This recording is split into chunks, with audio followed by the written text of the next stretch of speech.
Hey guys, tonight we delve into the kind of mystery that feels ripped from a classic novel, but with a modern, chilling twist. Imagine a room, sealed shut from the inside, a fortress of mahogany and leather belonging to a man who had everything to live for. One minute he's there, a pillar of the community, a philanthropist whose name is etched onto hospital wings and university libraries.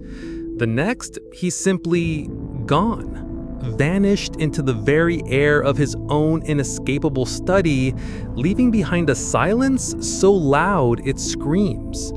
This is one of those cases that messes with your head, a puzzle box where every piece you find only makes the picture more confusing. And fair warning, with the turns this one takes, you probably shouldn't be listening to this alone. So before you get comfortable, take a moment to like the video and subscribe, but only if you genuinely enjoy what I do here.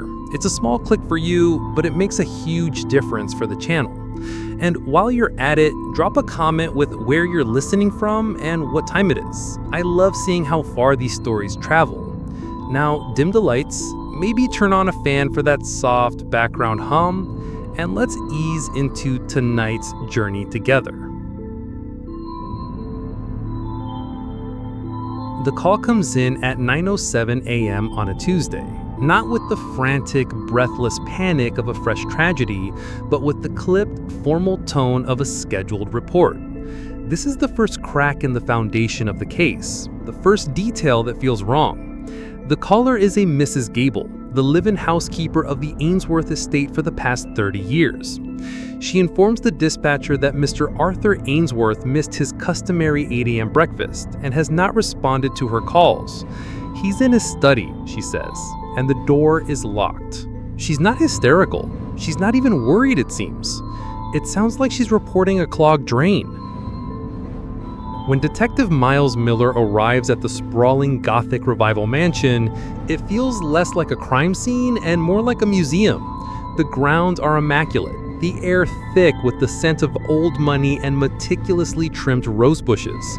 Mrs. Gable, a woman whose posture is as rigid as her expression, greets him at a grand oak door that could probably withstand the battering ram. She explains that Mr. Arthur Ainsworth locks himself in his study every evening at 8 p.m. sharp and emerges at 7 a.m. the next morning. It's a routine as unchangeable as the tides. But this morning, he didn't emerge. The door, a heavy slab of wood with a deadbolt that can only be engaged from within, remains locked. Miller, a man whose career has been built on finding order in chaos, feels an immediate sense of unease. There is too much order here. He has the estate security team drill the lock, a process that feels like a vulgar intrusion into this pristine environment. As the drill winds, Miller is already thinking about the legal tightrope he's on. Under the emergency aid doctrine, he has the right to enter without a warrant if he has a reasonable belief someone inside is in distress or in need of immediate assistance. But Mrs. Gable's calm 24-hour delayed call muddies those waters. If a defense attorney later argues that there was no real emergency, any evidence found inside could be challenged under the fruit of the poisonous tree doctrine, a legal principle that makes evidence inadmissible if it was obtained through an illegal search. One wrong move here and the case could be dead before it even begins. The lock clicks open. Miller pushes the door and the air that spills out is cool, still, and smells faintly of lemon polish and old paper. The room is perfect. A vast Persian rug lies centered on a dark hardwood floor. A massive mahogany desk faces the window, its surface clear except for a leather blotter, an antique inkwell, and a single ornate fountain pen. The heavy velvet curtains are drawn, and the only light comes from a green banker's lamp on the desk, casting a low, intimate glow. There is no Mr. Ainsworth. There is also no sign of a struggle, no overturned chair, no scattered papers, no broken glass. The windows are latched from the inside. The forensics team arrives and their preliminary sweep confirms Miller's initial observation. This isn't just a clean scene, it's a sterile one. It's as if the room has been surgically scrubbed of any human messiness. This level of perfection is, ironically, the most suspicious thing about it. People, even meticulously neat people, leave traces. A coffee ring, a stray hair, a forgotten note. There is nothing. Then a junior officer points out the pen. It's an absurdly expensive Mont Blanc, resting beside the inkwell. But its gold cap is off, sitting a precise inch away. The nib is exposed to the air, the dark blue ink within it dried to a crust. Arthur Ainsworth was known for his obsessive-compulsive tendencies, a man who allegedly straightened paintings in other people's homes. He would never leave a $100,000 fountain pen uncapped to be ruined. It's a tiny, discordant note in an otherwise flawless symphony of order. It's the kind of detail that could mean everything or nothing at all. Miller steps back, taking in the whole room. The security system for the 30-acre estate is a state-of-the-art fortress. The head of security, a former Secret Service agent, confirms what Miller already suspects. Logs show no unauthorized entry or exit. The motion sensors, pressure plates, and thermal cameras covering the perimeter were never tripped. The digital records are clean. According to technology, nothing came in and nothing came out. So where is Mr. Arthur Ainsworth? He couldn't just have evaporated. Yet standing in this silent, sealed tomb, Miller can't shake the feeling that that's exactly what happened. The man who spent millions to ensure his home was impenetrable had, it seems, become a prisoner of his own creation. The case is not even an hour old, and already it feels like a classic locked room paradox, a puzzle designed by a madman. The perfect room holds its breath, and Miller feels like an intruder in a vacuum. He instructs the forensics team to redouble their efforts, to treat the absence of evidence as evidence itself. Someone this meticulous, this pathologically tidy, doesn't just create a void. A void has to be carved out, engineered. While his team dusts for prints they know they won't find, and uses alternate light sources to hunt for biologicals on surfaces that have been polished to a mirror shine, Miller starts to walk the perimeter of the room again, his steps slow and deliberate on the plush rug. He runs a gloved hand along the spines of the leather-bound books. Shakespeare, Dickens, Dostoevsky, a collection of classics worth more than his house, all perfectly aligned, flush with the edge of the shelf. That's when he sees it. Or rather, that's when he feels it. Near the bottom shelf, concealed by the deep shadow of the bookcase, his foot sinks slightly. He presses down. The Persian rug is thick, but there's a subtle give, an indentation in the hardwood floor beneath that shouldn't be there. It's a scuff mark, deep and long, as if something incredibly heavy was dragged, scraping the floor before the rug was put back in its perfect place. It's the first real wound on the pristine body of the crime scene, a tiny, angry scratch. He calls over the lead forensic investigator, a woman named Chen with eyes that miss nothing. She gets down on her hands and knees, peeling back the heavy rug. The mark is undeniable, and next to it she finds something else, a tiny, almost microscopic shard of what looks like white ceramic. It's out of place against the dark wood. It's bagged and tagged, a question mark sent off to the lab. A struggle? An accident? It's the first hint of violence in this silent sanctuary. The contradictions start to pile up. The room is sealed from the inside, yet there's a mark suggesting something was moved. The scene is sterile, yet a foreign object is found. And then there's the air itself. The lemon polish smell is a mask, and beneath it, Miller catches the faintest chemical whiff. It's sharp, acrid, like a cleaning solvent far more industrial than anything a housekeeper would use on antique wood. It's the smell of erasure. While the lab gets to work, Miller has the unpleasant task of interviewing the family. He finds them not in a cozy living room, huddled together for comfort, but scattered across the mansion's cavernous grand hall like chess pieces on a board. Arthur's wife, Beatrice, a woman who looks like she was sculpted from ice, sits staring out a window with her back to him.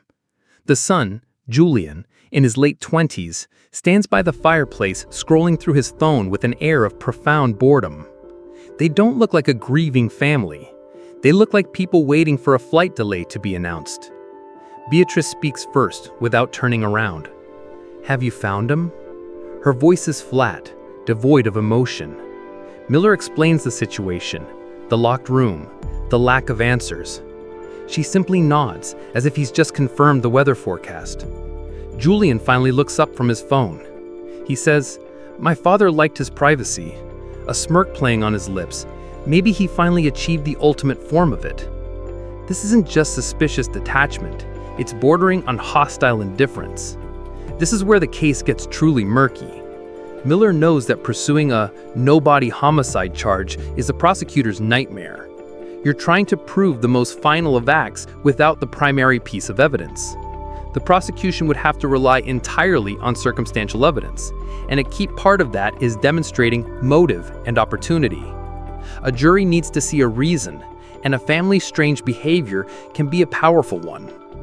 Then Julian offers up an odd, almost nonsensical detail. He mentions his father's recent obsession with a specific book, Moby Dick. He says his father had been rereading it for months, talking about the inescapable nature of the hunt. But when Miller looks over the crime scene photos of the bookshelf, he can't see a copy of Moby Dick anywhere among the leather-bound classics. It's a small thing, but it sticks with him. A missing book in a library of thousands. The interviews yield perfect interlocking alibis. Beatrice was at a charity gala. Julian was at a downtown nightclub. Both have receipts, witnesses, and GPS data from their phones to prove it. They offer this information up not defensively, but with a kind of sterile efficiency, as if they're simply closing a business transaction. There's a heated debate among criminal profilers and investigators about how much weight to give a subject's emotional reaction. Some argue that there's no correct way to grieve, and that judging someone's demeanor is junk science that can lead to confirmation bias. Others maintain that extreme, inappropriate emotional responses, or a complete lack thereof, are a reliable red flag. Watching Beatrice and Julian, Miller finds himself firmly in the latter camp. Their calm is more unsettling than any scream. Later that day, the preliminary lab report on the ceramic shard comes back. It's a type of high-density porcelain, commonly used in toilets and sinks, a bathroom fixture. But the study has no adjoined bathroom. The nearest one is 50 feet down the hall. So how does a piece of a toilet end up under the rug in a sealed room? And the chemical smell, identified as a specialized industrial cleaning agent capable of denaturing proteins. In layman's terms, it's designed to break down organic material, blood, tissue. It's sold under a trade name that Miller has only seen a few times before in the files of professional crime scene cleanup companies hired by mobsters. The puzzle pieces aren't fitting together. They feel like they come from different boxes. A locked room, a missing philanthropist, an uncapped pen, a drag mark, a piece of a toilet, an ice-cold family, and an industrial-grade chemical designed to make evidence disappear. Miller stands on the manicured lawn, looking back at the imposing stone facade of the mansion. It's not just a house, it's a fortress. But he's starting to realize the walls weren't built to keep intruders out. They were built to keep secrets in. Human observation and forensic science are hitting a wall of contradictions. The search has stalled. He's looking for a man in a place that's been designed to hide something, and he knows that conventional methods are no longer enough. He needs a different kind of investigator, one that doesn't rely on logic, but on instinct. Days turn into a week, and the Ainsworth case transforms from a high-profile mystery into a department-wide headache. The press is having a field day, plastering Arthur Ainsworth's wriggling, philanthropic face across every screen with headlines that scream, "Billionaire vanishes." The pressure from the commissioner's office is immense, but there's nothing to report. The mansion remains a monument to silence. The forensics team has gone over the study with a fine-tooth comb and found nothing more. The drag mark and the porcelain shard are tantalizing clues that lead nowhere. The family has lawyered up, now refusing to speak another word.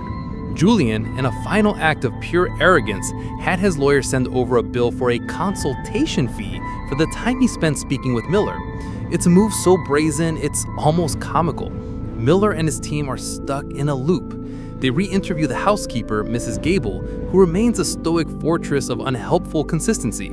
They re-examine the estate security footage, fast-forwarding through hundreds of hours of perfectly trimmed hedges swaying in the breeze. Nothing. They are hitting a wall, a literal and metaphorical one. The case has become a classic example of what investigators call a cold hit, a dead end where all initial leads have been exhausted. This is the point where many cases are quietly shelved, destined to gather dust in a file cabinet. Frustration is a corrosive acid in the squad room. Miller finds himself staring at the whiteboard, at the sparse collection of facts connected by speculative dotted lines. A sealed room, a strange chemical, an uncapped pen. It feels less like an investigation and more like a riddle with no answer. He needs something to break the pattern, a tool that doesn't follow the same logical paths that have led them in circles. That's when the idea hits him, born not of brilliance but of sheer desperation. He thinks of a case he read about years ago, a human trafficking investigation in Ohio where a canine unit found a hidden compartment in the floor of a semi-trailer that multiple human searches had missed. He places a call to a specialized division, one that most of the department views with a mixture of respect and old-school skepticism, the cadaver dog unit. This isn't your standard drug-sniffing or bomb-detecting German Shepherd. These are dogs trained to detect the specific, complex cocktail of gases released by human decomposition. They can detect remains buried deep underground, submerged in water, or even years after the fact. It's an unconventional, almost radical step. There's no body, there's no blood, there's only the lingering, almost gone smell of a chemical cleaner. Calling in a cadaver dog feels like a Hail Mary pass. His captain, a gruff veteran named Harris, nearly laughs him out of the office. A dog, Miller? We have a multi-million-dollar forensics lab, and you want to bring in a dog? What's he gonna do, sniff out a ghost? The skepticism is palpable. Canine units, especially these highly specialized ones, are expensive resources. Deploying them on a hunch in a room that has already been declared sterile by forensics is a professional gamble. If the dog finds nothing, Miller will look like a fool who's wasting department time and money chasing shadows. There's an ongoing, quiet debate in law enforcement about the over-reliance on technology versus traditional instinct-based police work. Many old-timers believe that digital forensics and high-tech gadgets have made detectives lazy, that they've forgotten how to work a scene with their gut. Harris is one of those old-timers, yet paradoxically, he sees calling in a dog as a newfangled, unreliable gimmick. But Miller pushes back, arguing his point with a calm that belies his frustration. The room is clean because someone tried to clean it. The chemical smell proves that. We're looking for what they tried to erase. A dog doesn't care about bleach or polish. It smells what's underneath. He brings up the legal precedent. The use of a police dog to sniff the exterior of a location is generally not considered a search under the Fourth Amendment, according to the Supreme Court case Illinois versus Gabayes. While this applies mostly to traffic stops, the principle has been extended. Bringing the dog into the property, especially into the house, is a gray area. But since they already have legal access to the scene, it's defensible. Miller is banking on the idea that the dog's nose is more sensitive than any machine in their lab. He's asking his captain to trust biology over technology. After a tense, silent minute, Harris relents with a sigh. Fine, Miller, call your dog. But if it pees on that $1 million rug, the bill is coming out of your salary. The next morning, a black SUV pulls up to the Ainsworth estate. The handler, a quiet, intense woman named Officer Evans, steps out with her partner, a grim-faced bloodhound named Hades. The dog is not the friendly, floppy-eared creature you see in cartoons. Hades is a working animal, all business. His eyes focused, his nose constantly twitching, sampling the air. He is a biological machine, honed for a single, macabre purpose. Evans explains the process. She will lead Hades through the house on a loose leash, giving him minimal direction. He is trained to give a passive alert, usually by laying down or sitting and staring intently at the source of the scent, to avoid disturbing potential evidence. The team stands back, watching in silence. It's a surreal sight, this ancient, primal method of detection being deployed in the heart of a sterile modern mystery. Hades ignores the grand foyer, the sprawling kitchen, the opulent living spaces. He moves with a slow, methodical purpose, his great jowls nearly scraping the floor. He is a living, breathing specter hunter. They reach the study. As soon as the door opens, Hades' entire demeanor changes. His tail, which had been loosely wagging, stiffens. His head lifts and he lets out a low, guttural whine. He pulls Evans into the room, his powerful body straining against the leash. The air is electric with anticipation. Miller feels a surge of adrenaline, a feeling he hasn't had since the start of the case. The dog is onto something. The unconventional last resort, the gamble that made him a laughingstock, is about to pay off. Or it's about to make him look like an even bigger fool. Hades ignores the desk. He ignores the spot on the floor where the ceramic shard was found. He ignores everything a human investigator would find interesting. He walks straight to the wall of books. Hades moves with an unnerving certainty, his focus absolute. He bypasses the collections of Dickens and Twain, his wet nose hovering inches from the spines of ancient philosophers. The team watches, a silent, captive audience to a drama only the dog understands. Miller's heart is pounding. This is it, the moment of truth. He's either a genius or an idiot, and a bloodhound is about to cast the deciding vote. Hades continues his slow, deliberate march along the bookshelf, his breathing growing heavier, punctuated by deep searching sniffs. Then, he stops. He stops dead in front of a section filled with leather-bound volumes of maritime law and naval history. It's a solid wall of books, no different from any other part of the massive built-in unit. He whines again, a high-pitched, insistent sound that cuts through the silence of the room. He paws at the floor, his claws making a soft scratching sound on the hardwood. Then, he sits, looks up at Officer Evans, and lets out a single sharp bark.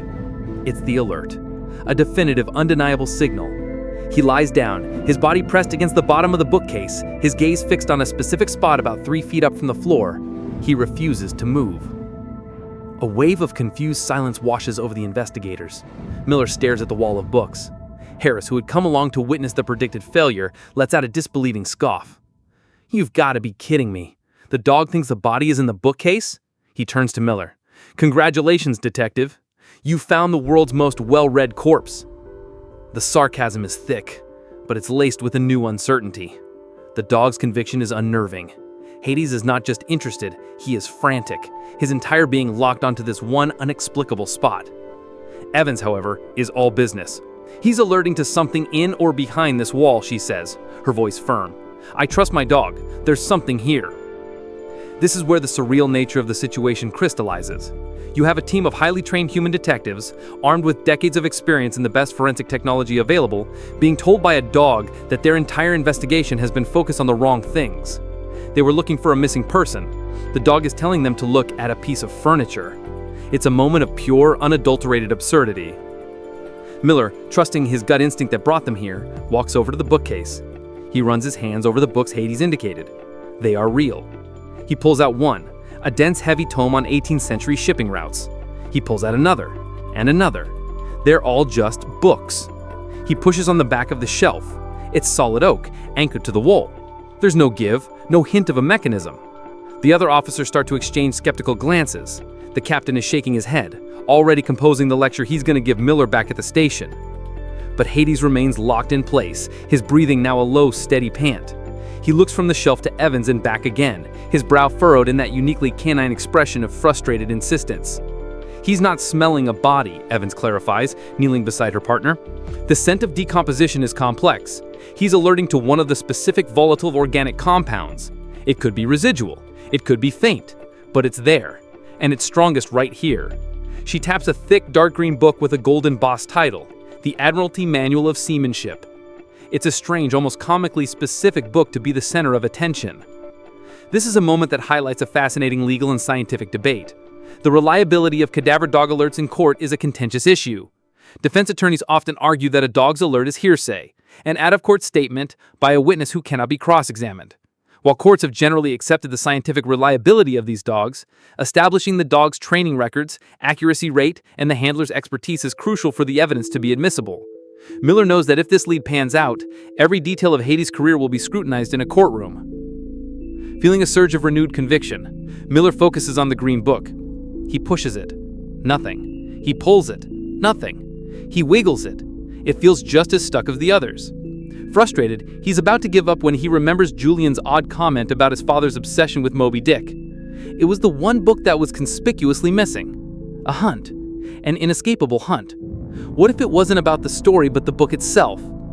He scans the shelves again. No Moby Dick. Then his eyes land on the book Hades is staring at. The Admiralty Manual of Seamanship. Admiralty. Ahab. Seamanship. Moby Dick. The connections are thin, associative, like a clue in a crossword puzzle.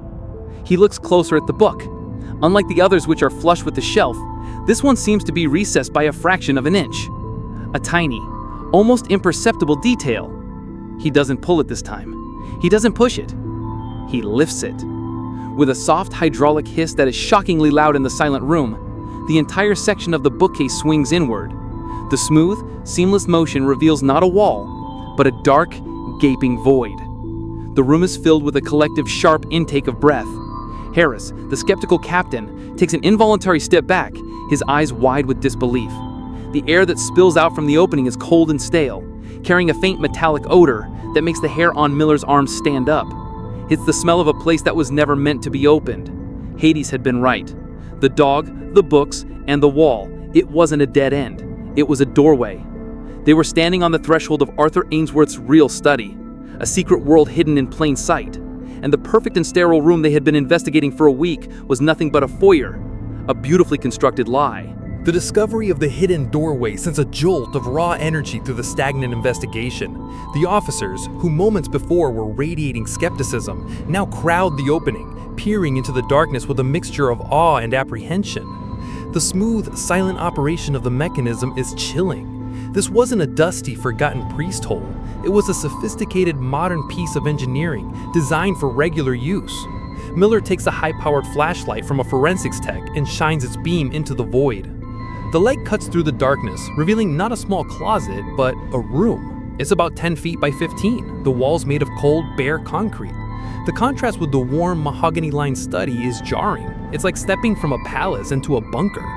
The air is thick with the metallic smell he'd noticed before, now mixed with the scent of ozone from electronic equipment. There is no sign of Arthur Ainsworth. There is no sign of a struggle. But this room is not empty.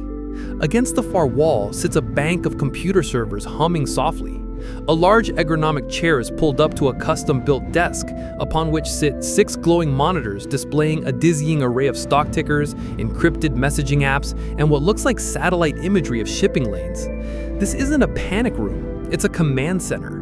Miller's team, now operating with a renewed sense of purpose and a fresh search warrant for the newly discovered space, begins the painstaking process of documentation.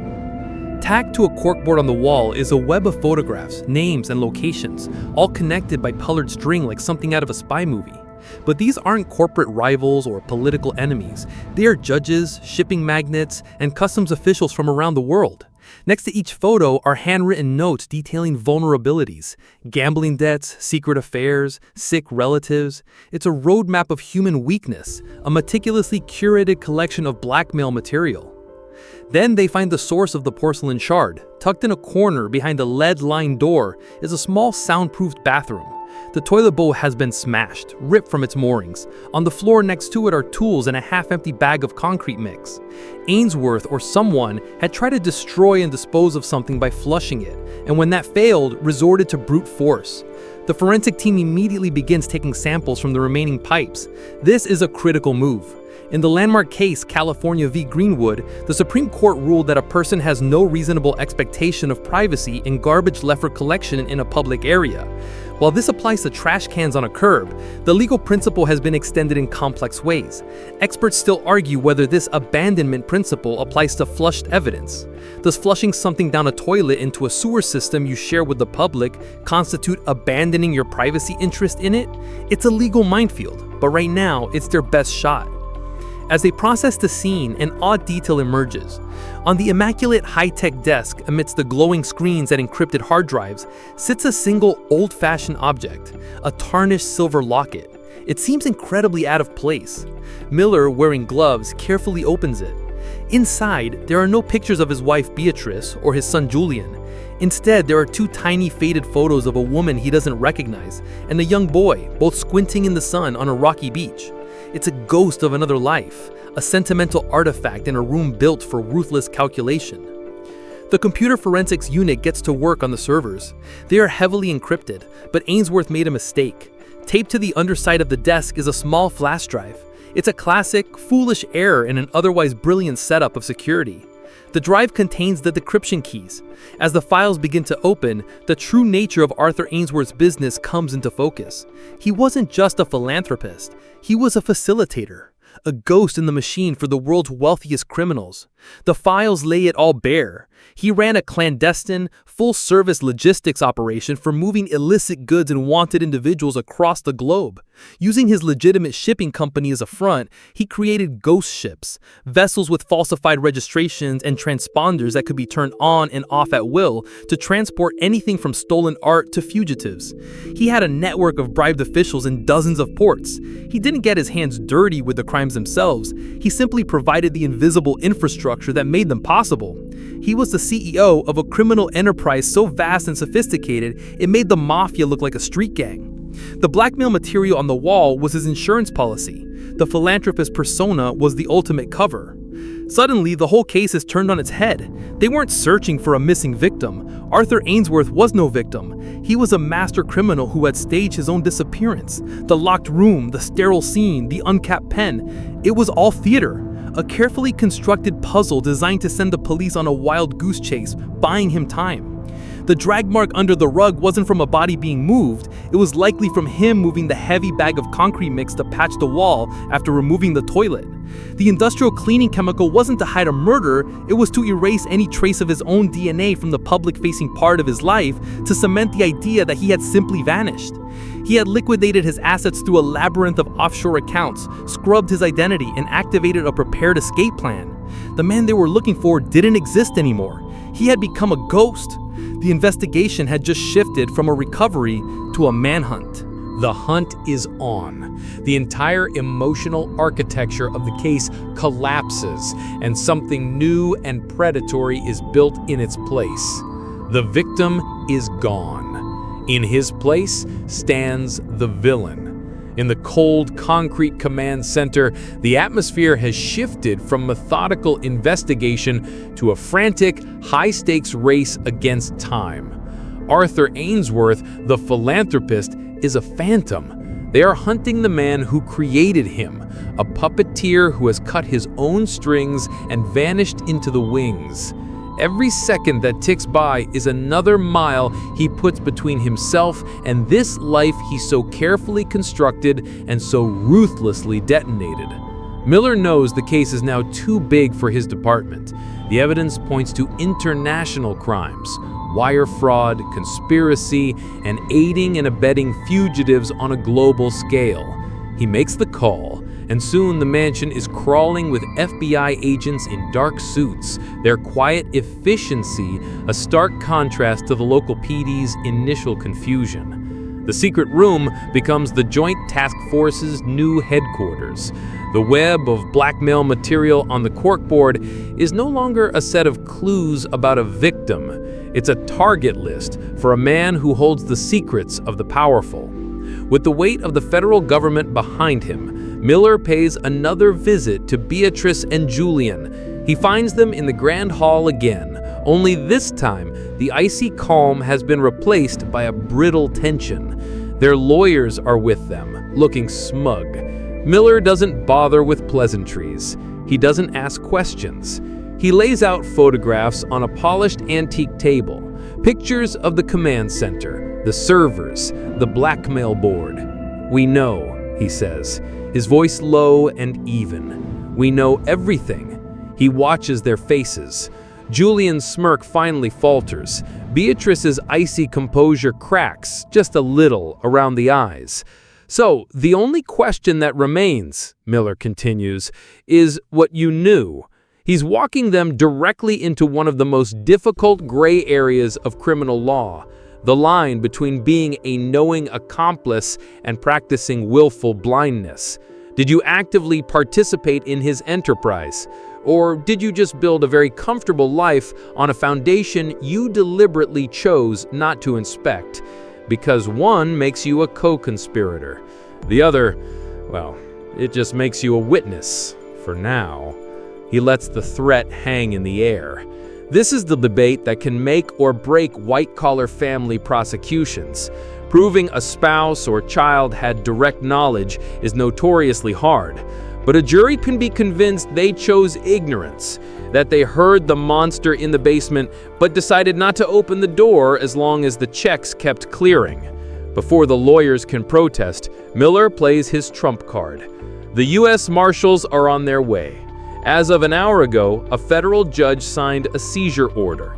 Under civil asset forfeiture laws, everything you see is now considered the proceeds of criminal activity. This house, the cars, the art, the bank accounts, it will all be seized pending the outcome of the investigation. That's what finally breaks Beatrice. The idea of losing the lifestyle, the gilded cage she occupied, is more terrifying than her husband's crimes. She begins to talk. She claims she knew his business was aggressive, but didn't know the specifics. She confirms the Arthur Ainsworth persona was a complete fabrication, a shield to make him untouchable.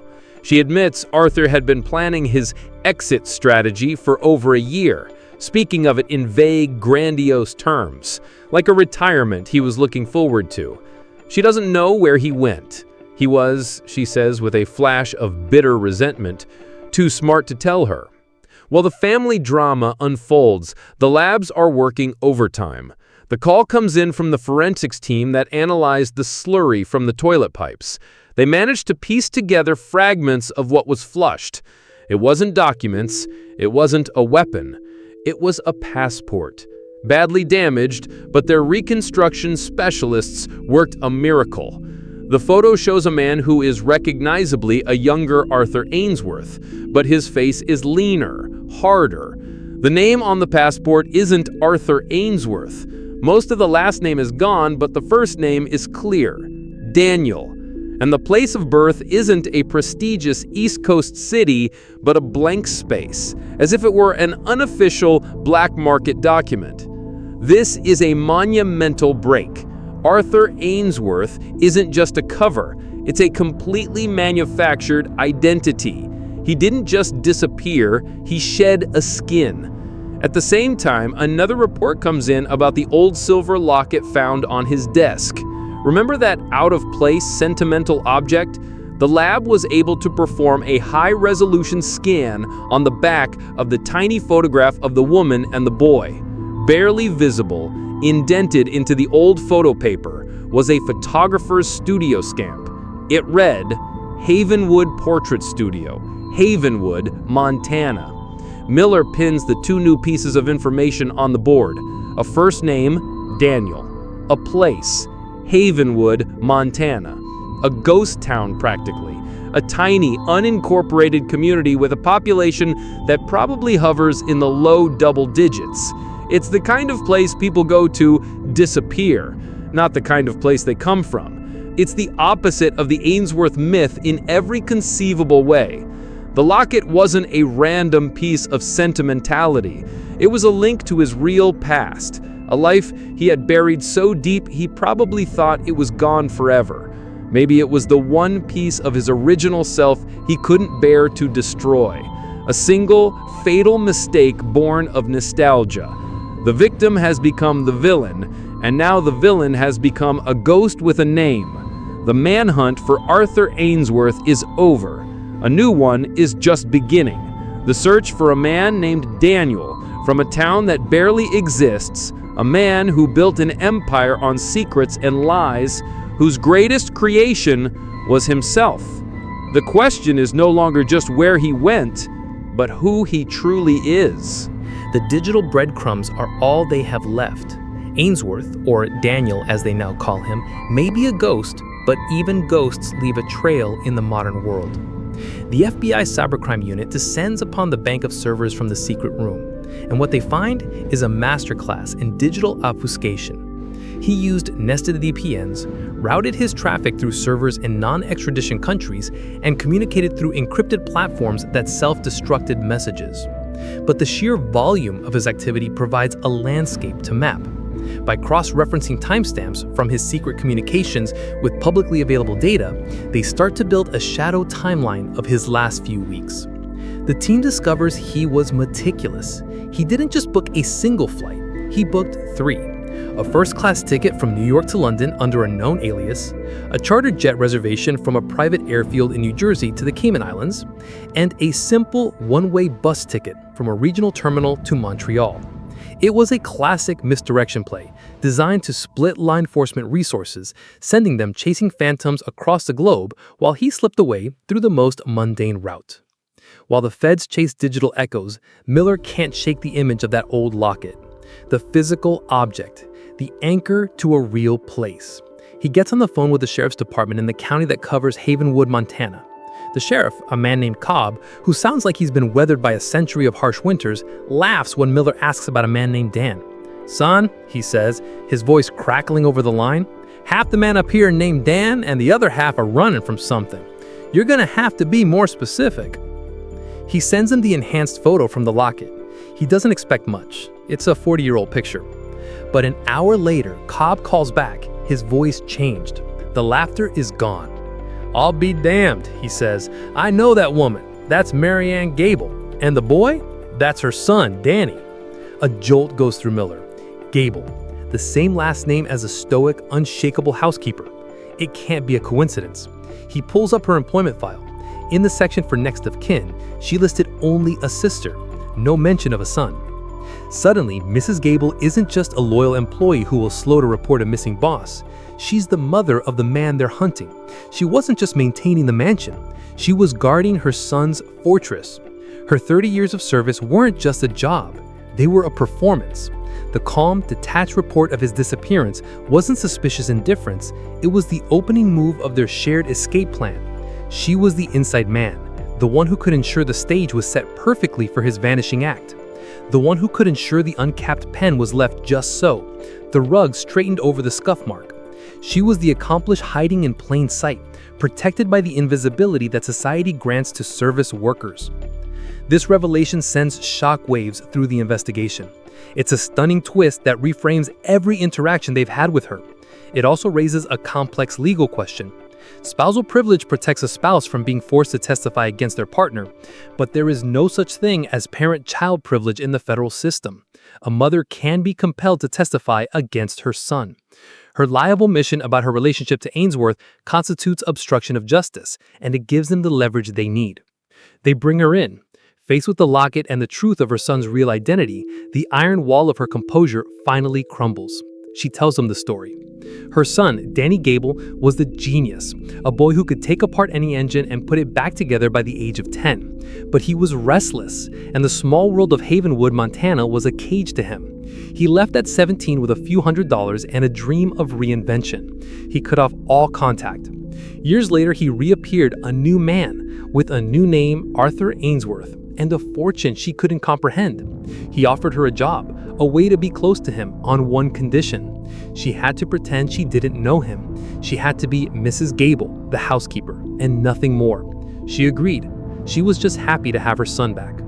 She doesn't know where he went, but she gives them the final piece of the puzzle, the one sentimental weakness he had. He was obsessed with an obscure historical event, the 1872 voyage of the Mary Celeste, a ship discovered adrift and deserted in the Atlantic, its crew having vanished without a trace. It was the ultimate locked room mystery at sea. He spoke of it as the perfect disappearance. The FBI cyber team takes that clue and runs with it. They scour the dark web looking for chatter related to the Mary Celeste. They find it, a high-end encrypted service that offers bespoke disappearances. The top-tier package, costing tens of millions in cryptocurrency, is called the Celeste Protocol. It provides a client with a new identity, transportation on a non-extradition flagged vessel, and relocation to a country with no digital footprint. Payment records show a massive transaction from one of Ainsworth's shell corporations a month before he vanished. The service uses ghost ships, just like the ones Ainsworth used in his own business. He had become a client of the very same kind of underworld service he once provided. Following the digital trail of the Celeste Protocol, they track the payment to a satellite communications provider that services a small fleet of private yachts. Cross-referencing their active signals with Ainsworth's known interests, they get a hit. A single yacht currently broadcasting from a remote archipelago in the South Pacific, a place known as a haven for tax exiles and fugitives. Its name? The Albatross, a bird of bad omen from maritime lore, a nod to the very books on his shelf. The net closes. A team of international agents is dispatched. They know they have to move fast. A man who can build an identity like Arthur Ainsworth can shed one just as easily. He is a global ghost in the machine, a man who almost achieved the perfect crime by becoming a new person. But he was brought down by the oldest, most human things of all: a mother's love, a sentimental locket, and a childhood obsession with a ghost ship. The hunt for Danny Gable is about to end, halfway across the world, on a small boat named for a curse. The story of Arthur Ainsworth, or Danny Gable, serves as a stark and unsettling reminder of the intricate tapestries of deception that can be woven right under our noses, hidden behind a veneer of respectability and wealth. It's a case that forces us to question the very nature of identity, showing us how a person can construct a life so convincing that its eventual collapse feels like a tear in the fabric of reality itself. We saw how a team of investigators, armed with the most advanced tools, was initially stumped by a perfectly staged scene, only to have the entire mystery cracked open by the primal, unerring instinct of a dog. From the cold, sterile perfection of a locked study, to the pulsating heart of a global criminal enterprise hidden behind a bookcase, this journey pulled back the curtain on a world of secrets. It reminds us that sometimes the most damning evidence isn't what's there, but what's missing. A missing book, a missing past, a missing person who was never really there to begin with. The final irony, of course, is that a man who built an empire on digital anonymity and sophisticated logistics was ultimately undone by a dusty locket and a mother's loyalty, the most analog and ancient of clues. Thank you for joining me on this deep dive into the shadows tonight. These stories are a labyrinth, and it means the world to have you here navigating them with me. If this case captured your imagination, a simple like or a share goes a long way in helping our community grow. And I always love reading your thoughts in the comments, so don't be shy. There are countless other files waiting to be opened, countless other mysteries whispering from the darkness. I'll be back soon with another one. Until then, take care of yourselves and each other.